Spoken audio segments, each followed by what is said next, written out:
sebelah. Pasti ada pertanyaan, ikan sebelah ini sing koyo opo to gitu. Ikan sebelah ternyata mungkin ada yang tahu toh Pak Ibu, ikan sebelah sebelah kanan kiri nggak boleh. Oke, ikan sebelah ini adalah tadi kita sempat browsing karena saya juga tidak tahu. Ikan sebelah itu salah satu ikan, kalau kita biasanya ikan mas, gitu ikan mas, karena memang salah satu yang ikan yang mempunyai warna atau pigmen yang menyerupai dengan di sini. Kemudian prosesnya adalah dari ikan sebelah atau ikan mas ini nanti akan diambil satu gen atau salah satu yang ada di dalam tubuhnya, yaitu gen anti-freezer atau salah satunya ada kromosomnya. Pada ikan ini ada dua susunan, yaitu kromosom dan gen. Nah, kita mengambilnya adalah yang gen anti-freeze ini. Kemudian dari gen anti-freeze itu nanti akan disisipkan ke dalam plasmid. Nah, ini adalah plasmid, kemudian ini adalah gennya. Kemudian kita sambungkan di sini atau disambungkan di sini yang kita sebut dengan DNA rekombinan. Jadi DNA rekombinan itu nanti gabungan antara plasmid dengan antigen. Kemudian nanti dia akan membentuk seperti ini. Kemudian dari penggabungan tadi maka akan dihasilkan suatu bakteri yang mengandung gen antifreeze. Pasti ada pertanyaan, gen antifreeze fisik seperti apa? Dalam istilah kita, freezer itu biasanya kan dingin. Saya taruh bodohnya gitu. Oke, awet. Jadi salah satu yang bisa mengawetkan. Maka di sini kita sebut atau gen anti beku. Nah, kalau logika saya adalah ketika ada pembekuan maka di situ atau pendinginan, maka di situ adalah bahan itu menjadi awet. Gitu. Kemudian bakteri yang mengandung antifreeze ini nanti dia akan tumbuh dan sel tumbuhan bakteri yang mengandung DNA rekombinan. Ini adalah sudah terkandung antifreeze dan rekombinan. Kemudian sel tumbuhan mengandung gen antifreeze dari ikan sebelah atau ikan mas tadi. Setelah itu karena ini ada proses pertumbuhan, setelah mulai tumbuh dia akan ditanam di salah satu pot atau polybag. Nah, akan tumbuh menjadi sini. Jadi ada beberapa kelemahan dan kelebihan dari tomat transgenik ini. Tadi sempat sharing sama Mbak Novi bahwa yang sudah melakukan tanaman transgenik adalah negara Jepang. Nah, kelemahannya apa di sini? Kelemahannya adalah nanti akan terganggunya plat manfaat atau keseimbangan ekosistem. Salah satunya nanti cacing akan mati atau yang lainnya. Kemudian kelebihannya apa? Kalau kita kaitkan dengan yang di sini, berarti nanti tomat itu akan tahan lama, jelas. Kemudian yang kedua, mengandung beberapa gizi yang di situ. Itu adalah beberapa kelebihan yang dari transgenik. Tetapi kalau saya lebih banyak ke madorotnya, bahasanya Mas Ibnu Abbas. Daripada yang manfaatnya gitu. Itu mungkin sedikit paparan dari tomat transgenik. Mungkin Mbak Novi, kemudian Mbak Aini atau Bu Wanda bisa menambahkan yang sudah kita pesan. Saya hanya sedikit meluruskan. Jadi bakteri itu kan punya plasmid. Nah, yang dimanfaatkan untuk tomat transgenik ini adalah plasmid bakteri, bukan apa itu gennya bakteri, tapi plasmidnya. Nah, plasmid ini adalah gen sirkuler pembawa sifat khusus pada bakteri.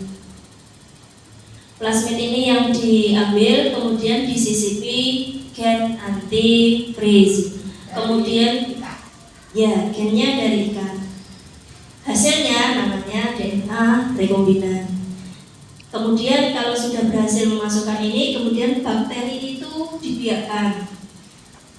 Pembiakan bakteri itu otomatis akan dihasilkan banyak bakteri yang mengandung plasmid sudah rekombinan tadi. Kemudian bakteri ini nanti dimasukkan atau ditambahkan sel tumbuhan di situ gitu. Sehingga nanti akan ada persatuan antara sel tumbuhan atau sel tumbuhannya nanti akhirnya akan mengandung gen antifreeze itu ikan dari ikan tadi. Kemudian kalau hasil dari sel tumbuhan tadi ditumbuhkan, hasilnya nanti menghasilkan tomat transgenik. Tapi tadi sudah dijelaskan bahwa antara manfaat dan mudaratnya, dan ternyata banyak mudaratnya. Cuman di sini kita tadi tidak menemukan bahaya transgenik sebagaimana organisme transgenik yang lain. Ini tidak membawa kematian, tapi ini penyebab karsinogen ya. Dia karsinogen, jadi banyak menyebabkan kanker, kemudian merusak plasma nutfah, utamanya mikroba tanah. Karena ternyata setelah ditanam itu menyebabkan kematian mikroba tanah, gitu. Sehingga ini malah justru menyebabkan tanah menjadi tandus, itu otomatis. Itu mungkin tambahan dari saya untuk manfaat mudarat mungkin Bu. Ada pertanyaan monggo? Monggo dari peserta lain. Monggo Pak. Yang tadi setelah terbentuk gen antifreeze terapi dengan plasmid itu bagian yang setelah bakteri mengandung itu tadi, sel tumbuhannya itu ngambilnya dari jaringan apa itu? Yang digambarkan bulan hijau. Bulan hijau itu sel tumbuhan. Sel tumbuhan tomat. Sel tumbuhan tomat. Jaringannya jaringan merisemi apa jaringan? Iya, memang kalau untuk pengambilan sel itu untuk perkembangbiakan vegetatif itu bagusnya memang yang masih produktif, yang masih produktif ya. Selama ini kalau yang digunakan untuk pertumbuhan vegetatif selalu dari yang masih jaringan masih muda istilahnya begitu.